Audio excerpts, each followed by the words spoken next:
Welcome to Teleforum, a podcast of the Federalist Society's practice groups. I'm Dean Reuter, Vice President, General Counsel, and Director of Practice Groups at the Federalist Society. For exclusive access to live recordings of practice group Teleforum calls, become a Federalist Society member today at fedsoc.org. Welcome, everyone, to this Federalist Society virtual panel sponsored by our Telecommunications and Electronic Media Practice Group. Today, March 23rd, 2021, we're hosting a panel discussion on ICT supply chain security. I'm Nick Marr, Assistant Director of Practice Groups at the Federalist Society. As always, please note that expressions of opinion on our call today are those of our experts. We've got a whole host of them, as you can see. I'll introduce them one by one, and then I'll hand the floor over to our moderator, who will continue the discussion. So we're very pleased to be joined this afternoon, first by Ms. Miriam Cope. She's the Director of Government Affairs of the Semiconductor Industry Association. Then we have Kelsey Geiselman. She's a Deputy Policy Director at the U.S. Senate Committee on Commerce, Science, and Transportation. We're also joined by John Nauer. He's the President and founder of JKC Consulting, LLC. He's also former Assistant Secretary of Commerce for Communications and Information at the Commerce Department. Finally, we have Gregory Watson, who's a policy advisor to Commissioner Brendan Carr at the Federal Communications Commission. Our moderator this afternoon, we're very pleased to have, is Patricia Paoletta. She's a partner at Harris, Wiltshire, and Grannis. With that, I won't waste any more of your time, Tricia. I'll give the floor to you. Thank you, Nick. And let me extend my thanks to the panelists and my fellow moderator, John, on this panel, which sounds simple enough, ICT supply chain security, but it's a big issue with a lot of tentacles and a lot of different legal pieces out there between executive orders and legislation from the Hill, and the FCC has a recent inquiry. So I'm going to set the stage by explaining how I understand the issue as a practitioner, kind of tracking these issues for clients over, almost a decade at this point.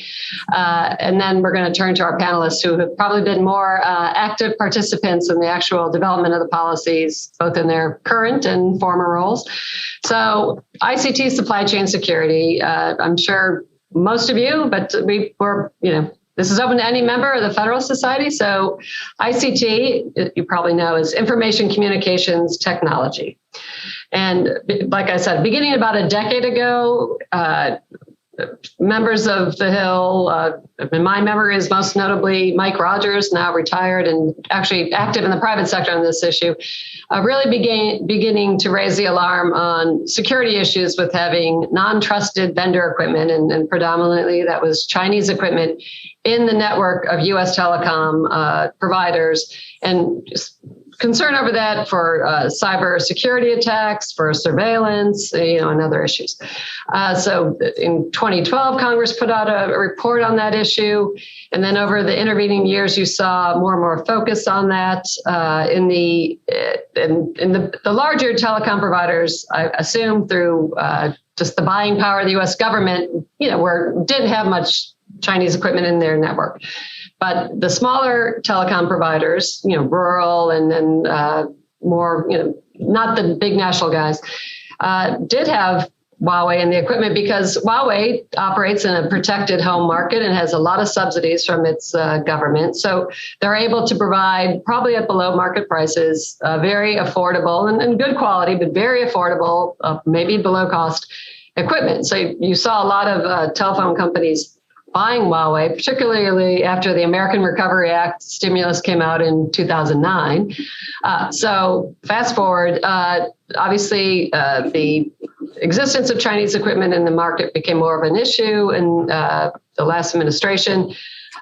In 2018, the former FCC chair, the Trump appointee, Ajit Pai, initiated a rulemaking to look at whether the Universal Service Fund that U.S. telecom providers, to use the FCC's euphemism, contribute as a portion of their revenues into a fund to support the deployment of telecom by rural and high-cost areas, by schools and libraries, whether those monies should be going to actually buy Chinese equipment and maintain Chinese equipment.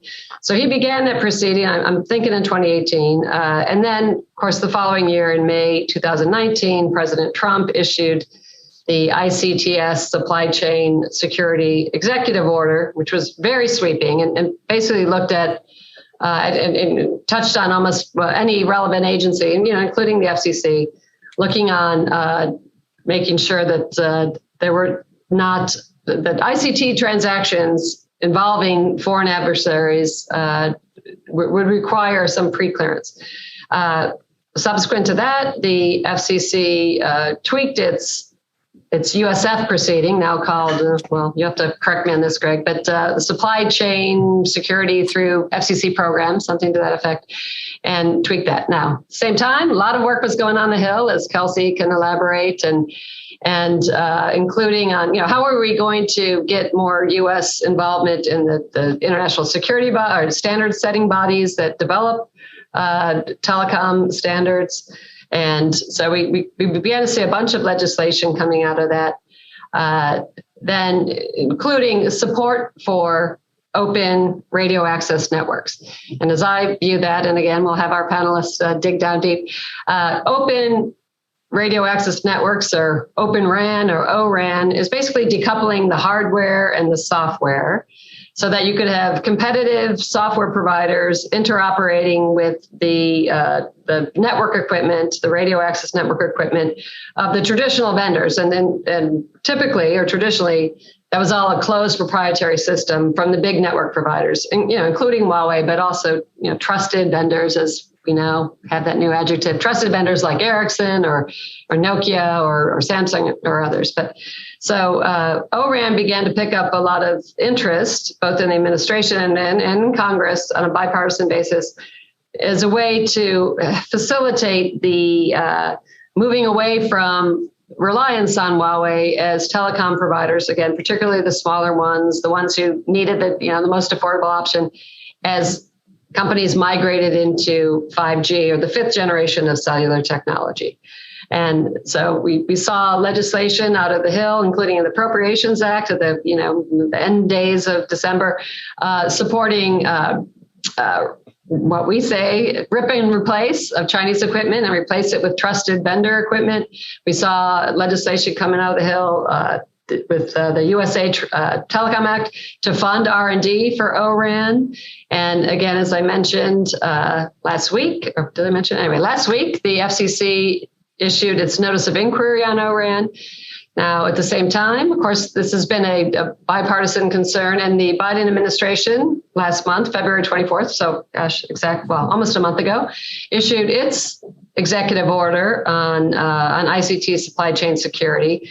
And it did a two-part review, a 100-day review to look at the supply chains of 4 key industries, including semiconductors. And that's why we're thrilled that Miriam Cope is here to parse through that. And then a longer 1-year review, after which the agencies have to develop a report with a set of recommendations, feed that up to the White House, NEC, and NSA, and then do some policy recommendations back up to Congress and to the agencies.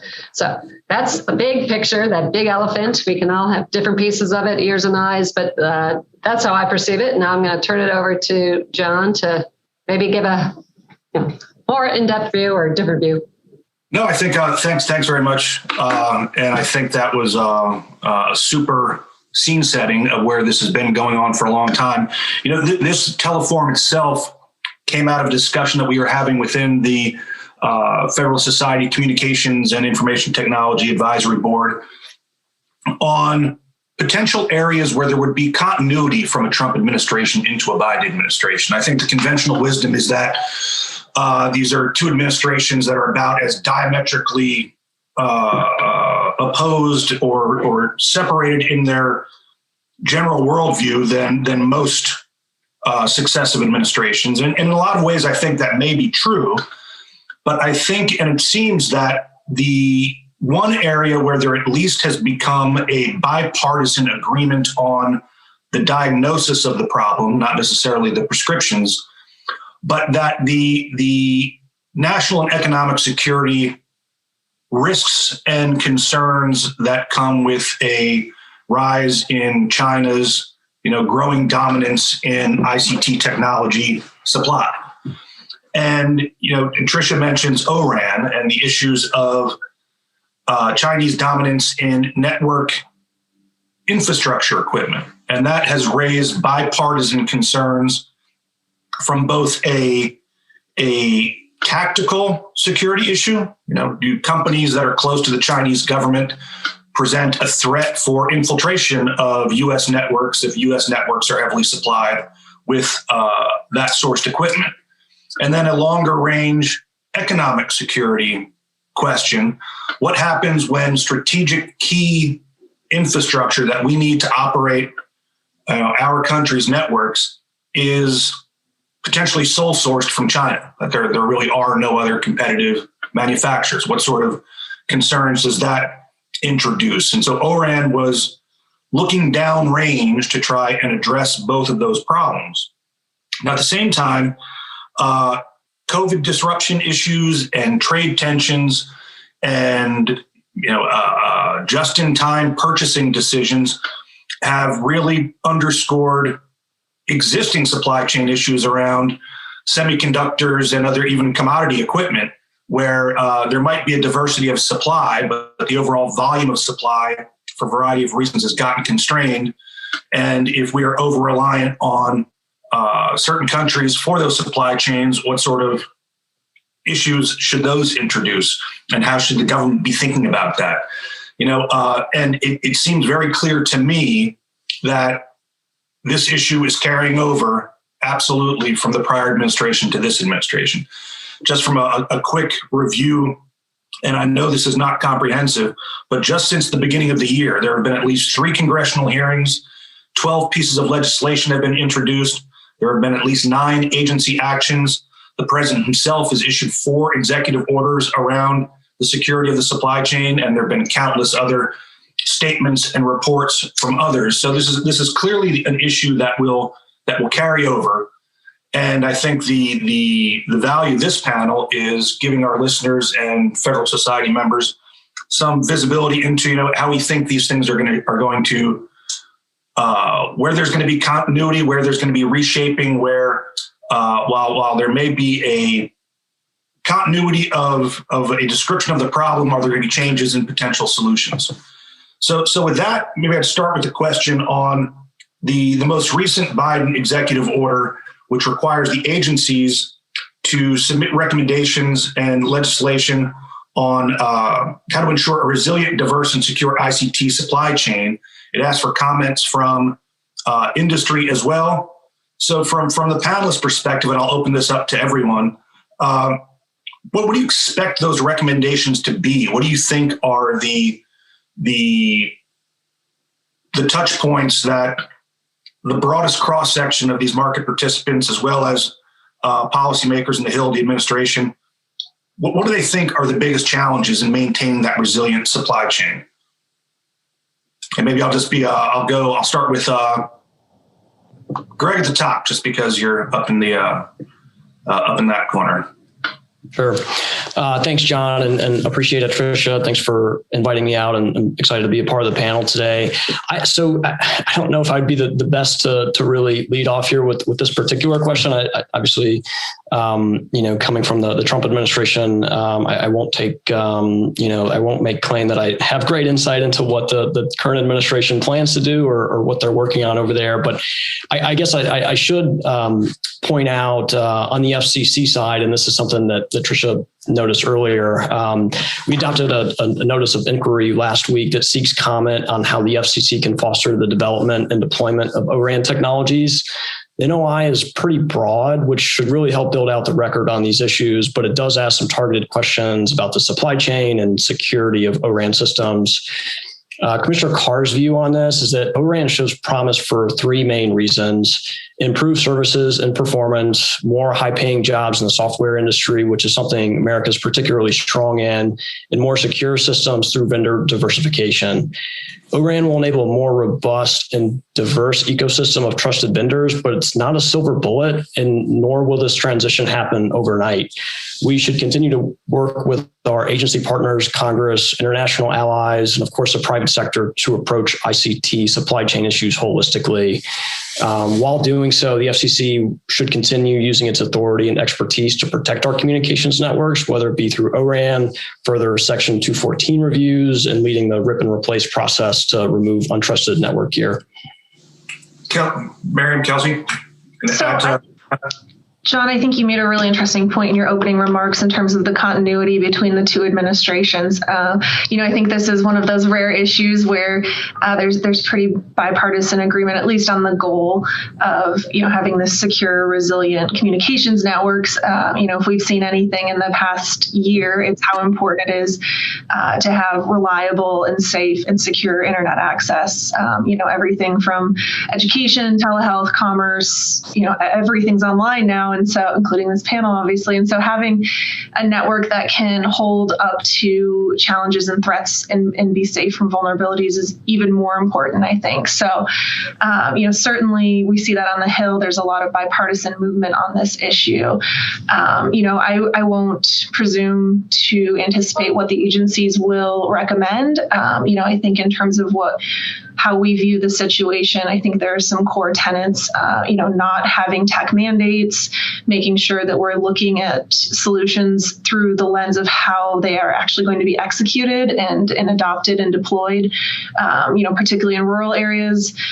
We had a hearing last week talking about broadband and sort of the lack of connectivity that's still out there, and anything that threatens to, make that divide greater would be of concern. So putting burdensome and expensive tech mandates on companies, I think, would be a challenge for us. I think you pointed out the standards body issue. I think that's something that's really important, making sure we have a strong presence, both the U.S., in the terms of the government, but also our private sector companies, our like-minded international partners, ensuring that the ideas and standards that are coming out of these bodies are something that will be conducive to secure networks is important. So I think ideas that are focused on R&D, standards bodies, things like that will certainly be something that we'd be, receptive to exploring further in legislation. Thanks, Kelsey and Gregory. I think just to take a step back, we went through this presidential transition in the middle of a pandemic that laid bare a lot of problems with the U.S. supply chain across various industries, everything from pharma to personal protective equipment. And,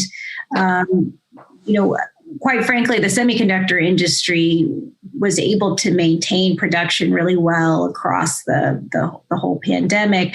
But what happened was that a lot of trends that the industry is sort of seeing were highly accelerated by the onset of the pandemic. So the transition to remote work, the transition to Internet of Things, the demand for personal electronic devices, the demand for broadband, just to be able to live and work amidst this COVID era has required a heavy reliance on the ICT supply chain, as Kelsey pointed out. We commissioned a report at my organization, Semiconductor Industry Organization, from Boston Consulting Group, and they had projected that semiconductor demand would increase by 56% over the next 10 years. So that's quite a bit. How this is relevant to the United States, we used to be one of the leaders in manufacturing capacity for semiconductors. In 1990, we had 37% of global capacity, and now we only have 12%. And this was very, very much recognized by Congress in the last Congress with the bipartisan passage of the CHIPS for America Act as part of the defense authorization. What Congress didn't anticipate was that spike for automobiles would also, personal automobiles instead of public transport would also spike during the pandemic and afterwards. The industry is obviously grappling with the auto chip shortage, but is shipping more chips at this point in time to the auto industry than at this point in time last year. So really, really ramping up production. And so I think we need to make a distinction as we look at these issues between resiliency and security. So we have a highly secure supply chain. We provide chips to our missile defense systems, our supercomputers that secure our nuclear arsenal, to banks, to other critical infrastructure. And we have a very, very secure supply chain to get those chips into the devices that are then created and shipped out to the customer. But the question of resiliency has become even more pertinent because of where the distribution of manufacturing growth has been globally for the semiconductor industry. So we know that the Senate is looking to consider the Endless Frontiers Act and the America Leads Act, which is just a broad compilation of efforts, bipartisan efforts to address U.S. competitiveness. We think funding the Chips for America Act is a critical pillar of any effort to keep America competitive. When it comes to ICT, the broadband ecosystem, everything is really dependent on being the most advanced in AI, 5G and 6G. At some point, it's going to include quantum computing, but a recent statement by one of our CEOs from our industry was that to be able to effectively deploy 5G, over 90% of their chips will have AI at the edge. So these things are really inextricably linked, and they're also really tightly linked to our leadership in semiconductors. So I would say the same applies for Open RAN. Even though it's much more software-based, it still requires a chipset that can interact with software and be able to, reallocate spectrum in an efficient way to be able to sort of meet the demands of the O-RAN architecture. So all of these things don't ultimately come down to chips. Policymakers need to look at the whole spectrum of the ICT space, but certainly chips are a key linchpin for part of this discussion. Okay, well, Miriam, you were so good that I'm going to stick with you and ask a follow-up. So the executive order by President Biden last month does require a 100-day review of key industries, including semiconductor, but with policy recommendations. So, what policy recommendations are you hoping to come out of that review? And you guys are no doubt working on it. Are you looking for more support in the U.S. manufacturing process for R&D, incentives, tax incentives? And what support does the U.S. semiconductor industry need to, keep up with that global demand? And particularly since we're the telecom crowd, in 5G and other ICT services. Right. Absolutely. It's a great question. So, I would even point to the president's comments. He held up a chip and said, look, we need to invest in the U.S. and we need to make sure that those investments pay dividends here in the U.S. So, again, chips are the fourth largest export by revenue of the United States. They're still manufactured here across many states. So I think it does align with the Biden priorities to have really robust funding of the CHIPS Act. We're hoping that those recommendations include fully funding the research pieces of the CHIPS Act, the manufacturing incentive pieces of the CHIPS Act.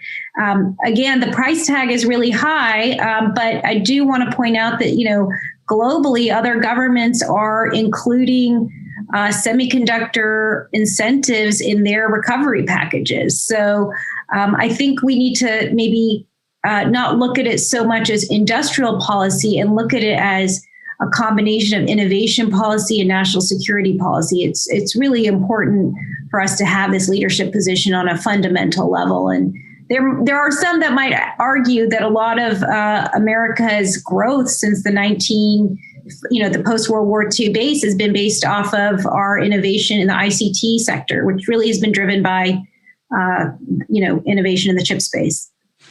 So that's very helpful. Question for, I think maybe Kelsey and Greg. When I was in the Bush administration, the end of the Bush administration, we were concluding a national strategy on securing cyberspace. And when the Obama administration came in, they announced a 100-day review of the prior action. But essentially, it was very recognizable, the stuff that we've been working on at OSTP and other places. So the Secure 5G and Beyond Act was bipartisan legislation. Kelsey, I don't know if you were there for the drafting of that, but Greg, you were in the White House as sort of the the recipient of that directive to start a whole of government strategy for securing leadership in 5G and other things. Do you have a sense that there's going to be that same kind of continuity to the work that was going on the Trump administration? In my experience in the Bush administration, the continuity was not because the work we had done was so brilliant or because there was such a political meeting of the minds. It was because the product that was coming out of the White House was really generated by experts in the federal agencies who sort of continued on from administration to administration. It was really a government work product rather than a political work product. But Greg, if you have any insights on the work that you'd be comfortable talking about that while you were in the administration, and Kelsey, if you have any sense in whether you've been communicating with the new Biden administration, whether or not this is something that's going to be sort of a continuation of work, or do you think it's a clean sheet of paper exercise at this point? Yeah, thanks for that, John. I think that's a good point. And again, I haven't spoken with folks over in the Biden administration, or can't speak for them, but I think generally that's a fair assumption that you make. Especially then when there's been, I guess, pretty clear signaling from leadership from the Biden administration that there are at least some policy approaches or recommendations, or from a tactical approach that they'd like to maintain from the previous administration. It really frees up the ability of the career staff who have been there, not just during the Trump administration, but even years before that, who have been working on these issues, are familiar with them, and can work quickly to develop policy and formulate things through the interagency process. I know that's, from my experience, and you pointed to the Secure 5G and Beyond Act. That was another example that stands out to me, where there was just a tremendous amount of interagency agreement through that, which allowed us to really build off of things like the 2019 ICT supply chain EO, other directives that had been passed on by Congress, either through NDAA or other legislation. And so it really frees up the ability of the staff to put forward, policy ideas that leadership can either run with or decide to go a different direction. But to your point about the carryover here, I think this could be an opportunity just given that fact. And to build a little bit on what Greg said, I think with these sort of policy and strategic solutions, I think they're almost inescapably a whole of government approach to it. I don't think you can sort of have an effective plan without involving all of the various agencies, and turning to the expertise at the agencies that we have used. When I was at the White House, there were a lot of interagency conversations around this issue, and several of the people at the table had been there for several administrations. And so I think drawing on that experience is really important, and will be a step towards, continuing some of the work that was done in the previous administration. I know the strategy that was required by the Secure 5G and Beyond Act came out at the very end of the Trump administration in January. So it'll be interesting to see what this administration does in terms of acting upon some of the suggestions and recommendations from that report. I think there was a lot in there that was actionable in the near term. So I think that will be something we'll be keeping an eye on to see if there's progress in that. And then to see if this administration takes the same approach. I know that they're still staffing up in a lot of the offices, including NTIA and OSTP. So I think until those folks are in place, it's a little difficult to predict what things will look like in terms of their action on these issues. But it's something that I think if they're going to be effective, we'll have to take that approach of the interagency process and a whole of government look at securing the supply chain, especially given some of the things that Miriam pointed out about how this touches essentially almost every industry at this point. And so you can't sort of decouple the work of securing the supply chain without considering all of the different equities at play here. Yeah, and John, I might add to, the interesting difference between how we sort of viewed cybersecurity and security in prior generations of technology is that we almost viewed it in a vacuum that didn't include some of the supply chain components as deeply that was considered more of like a human factor. Can someone walk in and plug something in, et cetera? It wasn't necessarily following the product. I think the 5G and Beyond Act takes an even broader step back and says, okay, what is the U.S. government doing to make sure that our allies are plugged into our ICT supply chain strategy, and how can they help us all, how can we all get aligned around a strategy that's good for the U.S. and also good for our allies? And I think that is a positive development that I hope to see carried over through the Biden administration, is robust conversation with allies about what our priorities are. And not necessarily just, we think that we should do X, but also it's unlikely for the U.S. to be able to take the lead and to bear the brunt of the cost of drastically taking the lead in every sector of the ICT supply chain. Part of the reason that it's so globally distributed is because it drives costs down. The economy, our global economy means that supply chains are global, and ICT companies want to be able to sell globally so that they are able to reinvest those profits back into R&D. And so I think maintaining an open conversation with allies is really important for market access on the front end, as well as R&D projects that can help keep the U.S. and their allies sort of at the front end of ICT innovation. And then also use those conversations with allies to identify any sort of emerging threats that are relevant to the U.S. So just some thoughts on that. Yeah, thank you, Miriam. And certainly the Biden executive order from last month in the longer term review does have a component to keep discussing with our allies how to keep up a secure, diverse, resilient supply chain in those key industries. So it's at least baked into the executive order, as you all have suggested. Long-standing interagency discussions and support from the State Department hopefully would further that. I'm going to switch to a more specific topic, but still staying with the interagency dialogue theme, I guess. Greg, recently, last week, the FCC actually revoked the licenses of a number of Chinese-owned telecom providers. That had followed up on about a year and a half ago, denying China Mobile's pending application to have international telecom authority. So, obviously the FCC doesn't make that decision in a vacuum. There is a interagency process. Back in the day, Team Telecom only applied to new licenses, but the prior Trump administration executive order developed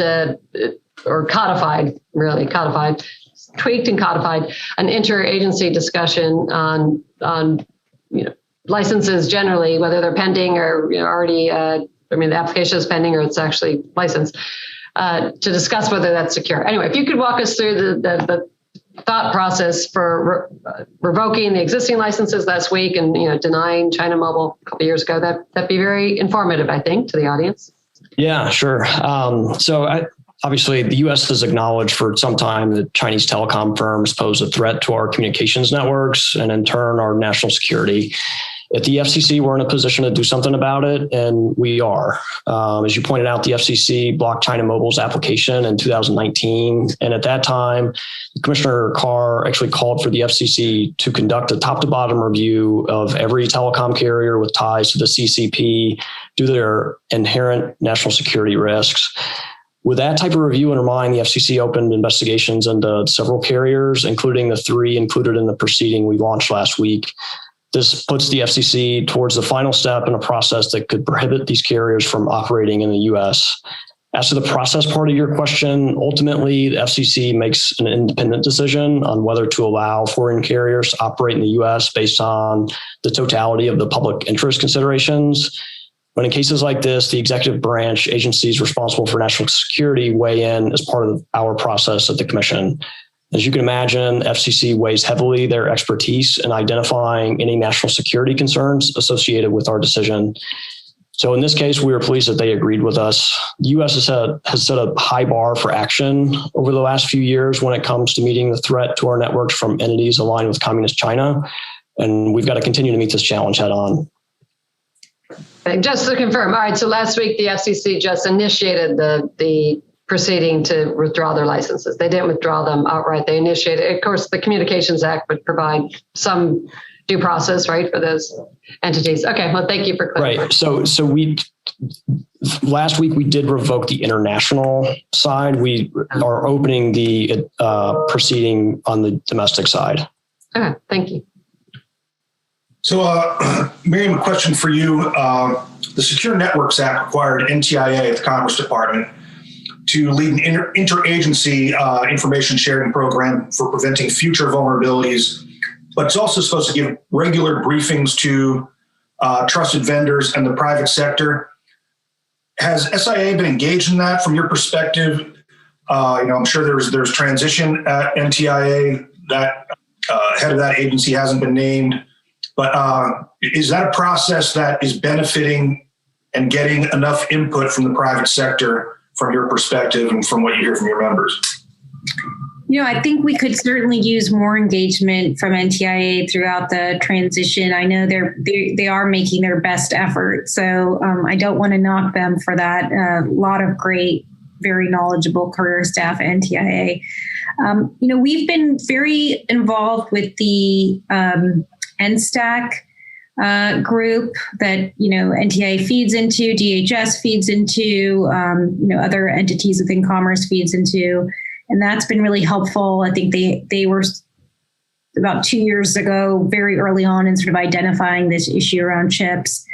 The IT supply chain security task force last November identified the lean supply chain security, sort of lean inventory methods for the IT sector, and said this is a potential problem.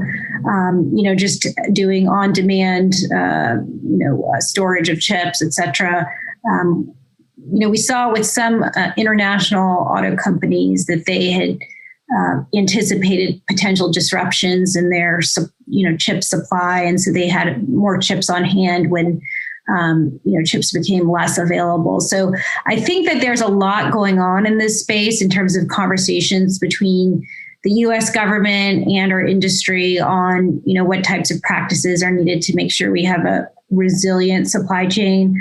I think the secure supply chain discussions are ongoing, but again, we have a lot of commercial practices that are really strong in the commercial space. So, we may not need to layer on additional requirements for the government, depending on what type of program the government is doing. But I think on the resiliency side, there's a lot of discussions going on, and we're happy to engage with NTIA on this. Thanks. Well, now I'll kind of pick up that thread over to Kelsey. Obviously, you guys are very busy up there in Congress over the last couple of years with a lot of legislation on this issue broadly. We'll start with the specific oversight issue, but then generally, so you directed the FCC to implement secure and trusted communications networks. They're in the middle of that in terms of developing a list of covered equipment that has to not be supported, has to be ripped and replaced. But again, as John had mentioned, NTIA has a lot of tasks under the various legislative pieces you've done and the grant program. So I guess if you could share your thoughts on how the various agencies are doing implementing these congressional mandates, and then what oversight do you anticipate, over the next year, to make sure that all these congressional mandates are actually being followed? So we are, certainly watching closely what's happening on these issues at the FCC in particular. We were really pleased with the progress that was made under Chairman Pai towards this goal.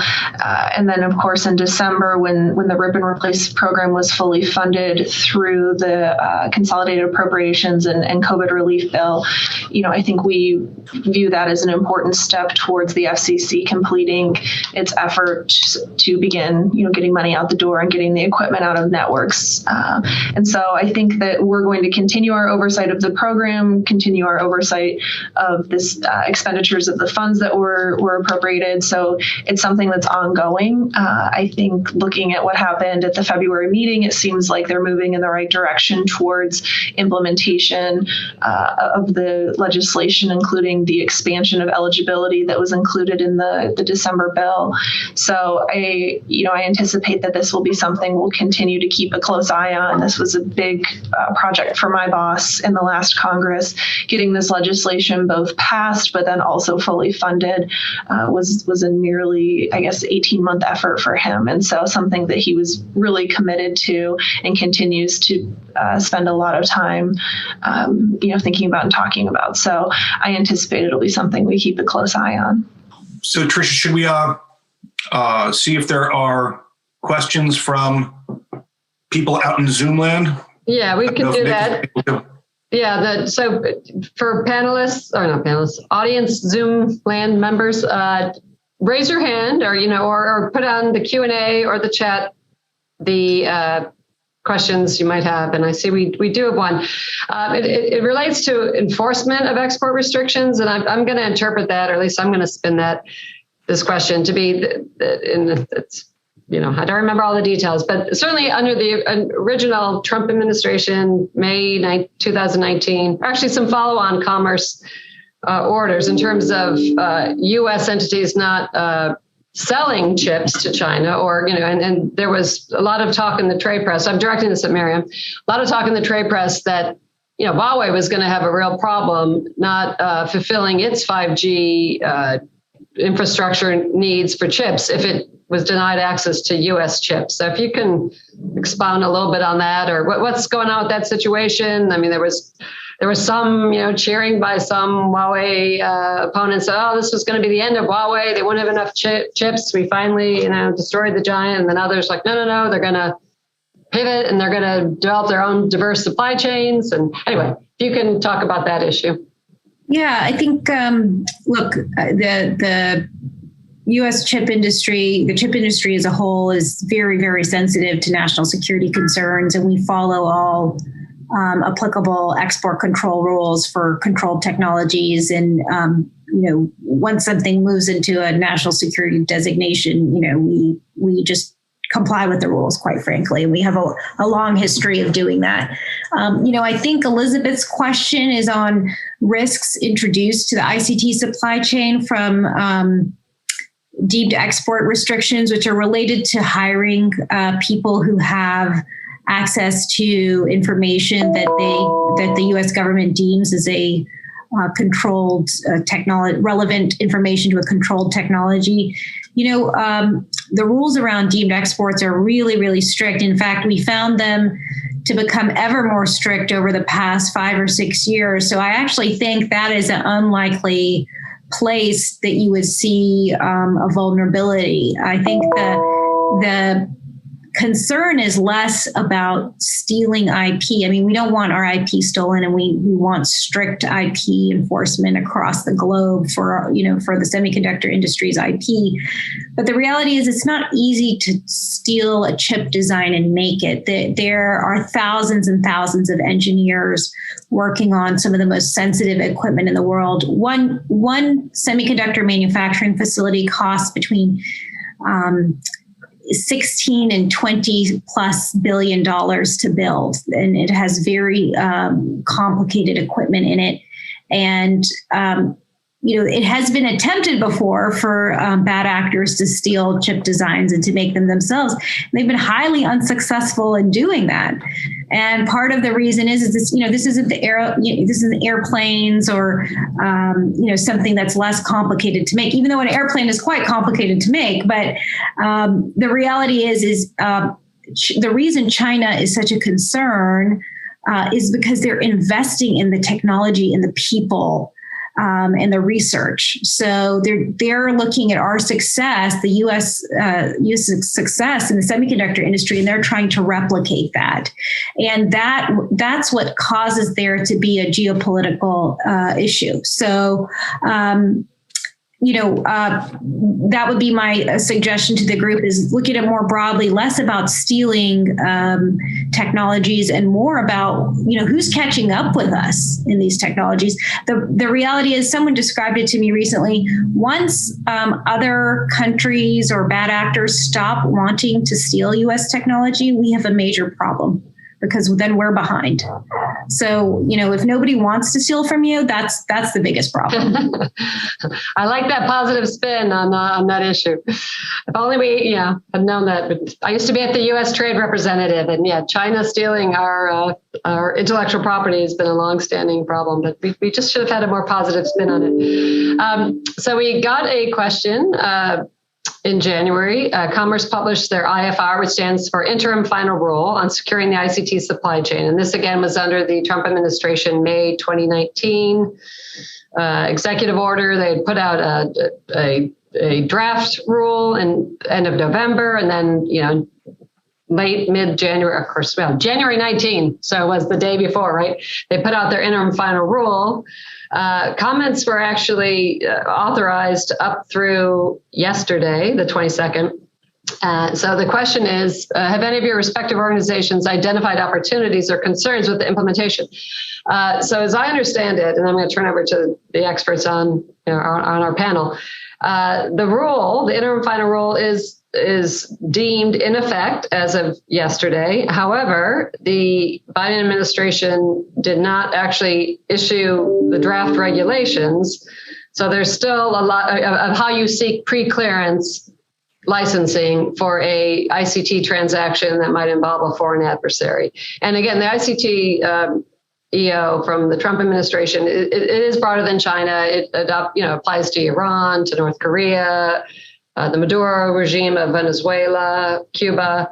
But again, when you come to ICTs, or Russia, when you come to ICTs, obviously China is the big hegemon there, right? But so the draft regulations are still not out, but in theory, the rule's in effect. So it is going to be implemented. What I've heard from industry filings is that there's a lot of frustration on how overbroad it is, and it's still just not very clear what type of transactions would require that pre-clearance. So there's industry concern, but hey, I'm not industry. Miriam, maybe you've got some more insightful views on this. Well, the U.S. Chamber just submitted some comments on this interim final rule, and we worked with them on that. I think you hit the nail on the head. I think there were some concerns about how broadly the interim final rule is written.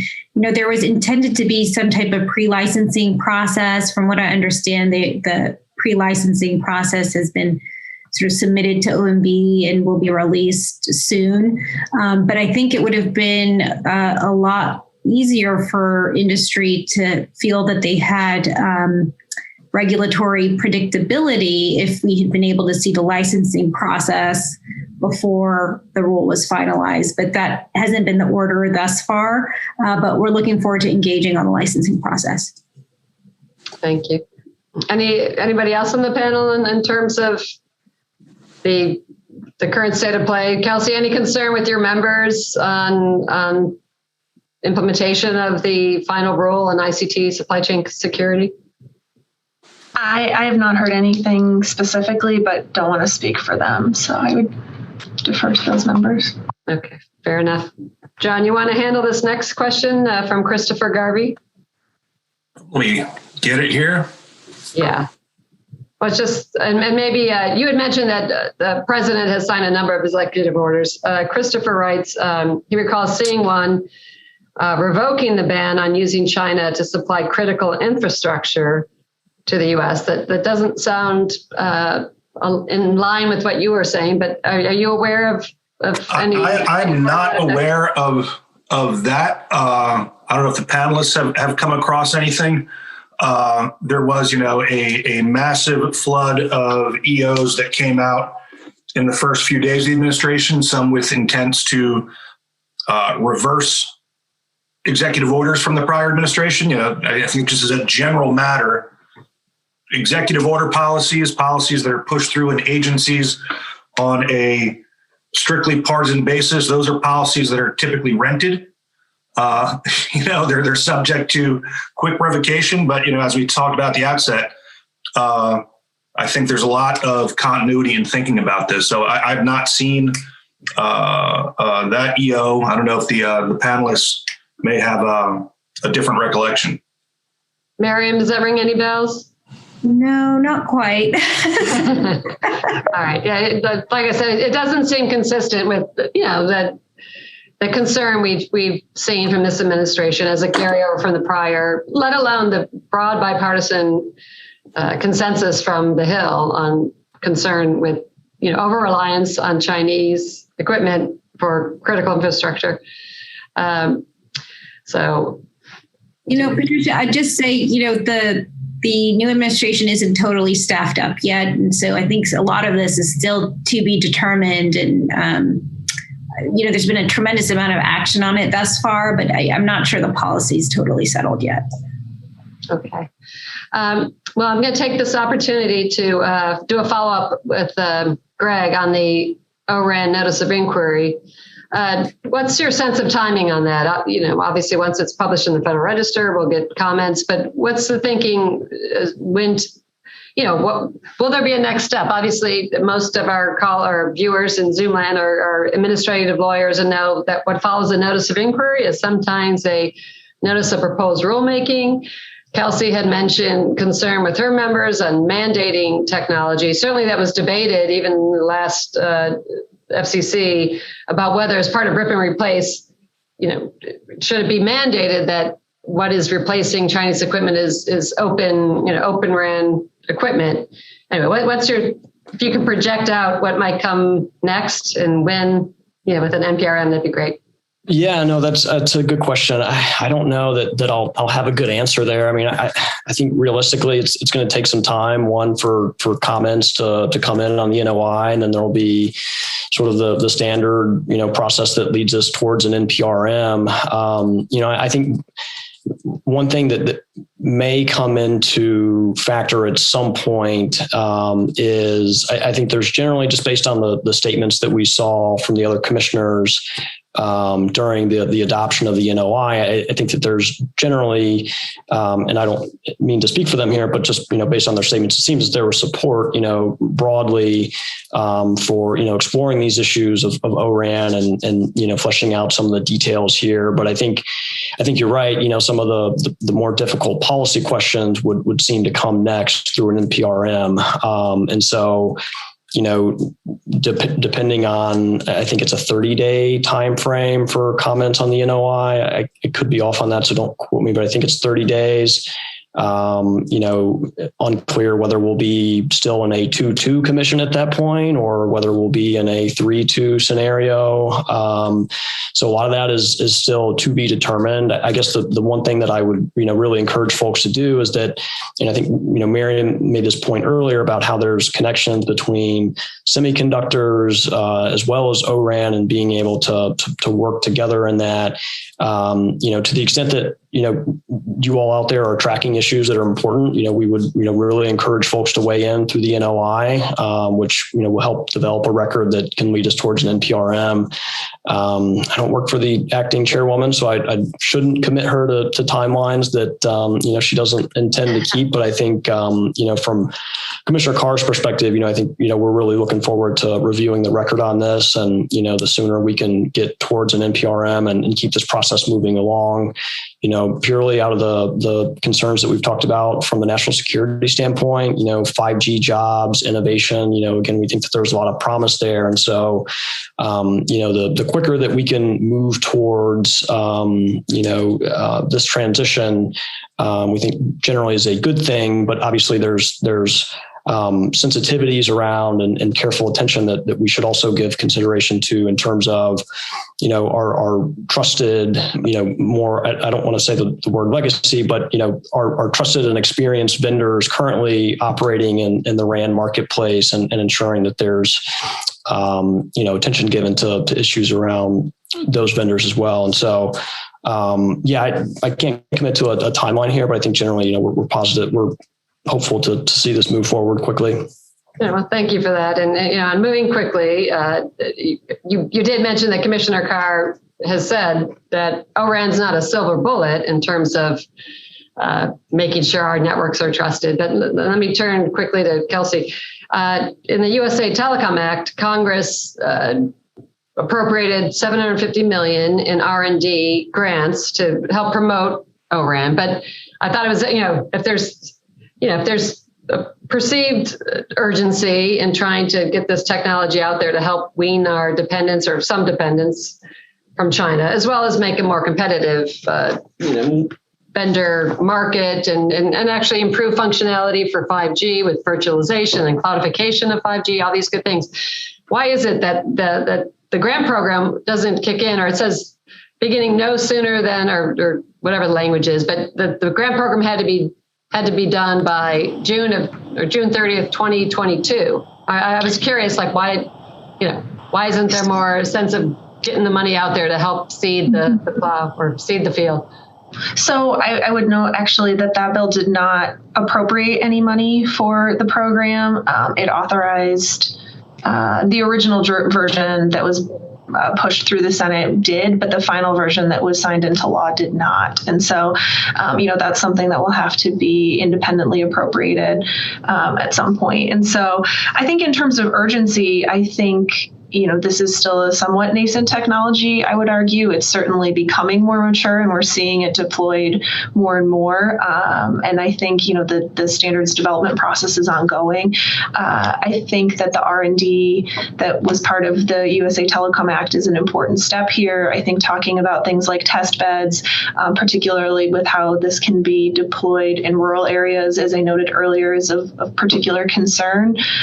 I think one of the things that we heard at our hearing last year on 5G security from Steve Berry with CCA, he said that it was like rebuilding the airplane mid-flight for rural carriers. And so, I think that's a concern for us in terms of how do we sort of align the process of developing and sort of maturing this technology with the deployment of it, and particularly in some of the networks where it's going to be perhaps a little bit more of a lift. Although I will note there are rural carriers who are deploying O-RAN successfully. I spoke last week with a carrier out of Idaho and Washington State who has put O-RAN into their network and reduced costs by 40% per site. So I think, it's certainly a promising option. I think it's just something that we're trying to take a measured approach to in terms of making sure that it's done in a thoughtful way that is beneficial for both consumers, providers, and of course, beneficial for national security above all too. So trying to find the right threading of the needle on the issue. Well, thank you very much for that. Yeah, and I see our Nick has popped up. I think we've run out the hour, folks. We're going to get the hook, but Tricia, quickly, just if I could, to answer the question that was posed by one of the viewers.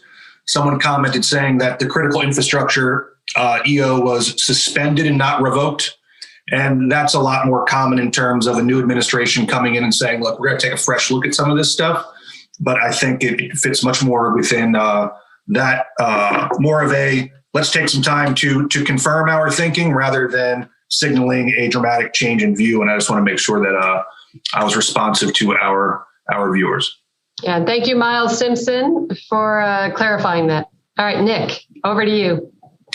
All right. Well, I want to thank you all very much on behalf of the Federalist Society for participating today, to our panelists, to our moderator, Tricia Paoletta, who organized this panel, and of course to our audience for calling in. You're very good questions, very engaged audience. We always like to see that. Just a reminder, we welcome your feedback by email at info@fed-soc.org. Also be checking your emails on our website for announcements about upcoming teleforum calls and Zoom events like this one. We have a couple more to close out this week, some interesting ones, so check those out on our website. And with that, thank you all very much for joining us today. We are adjourned. Thank you for listening to this episode of Teleforum, a podcast of the Federalist Society's practice groups. For more information about the Federalist Society, the practice groups, and to become a Federalist Society member, please visit our website at fedsoc.org.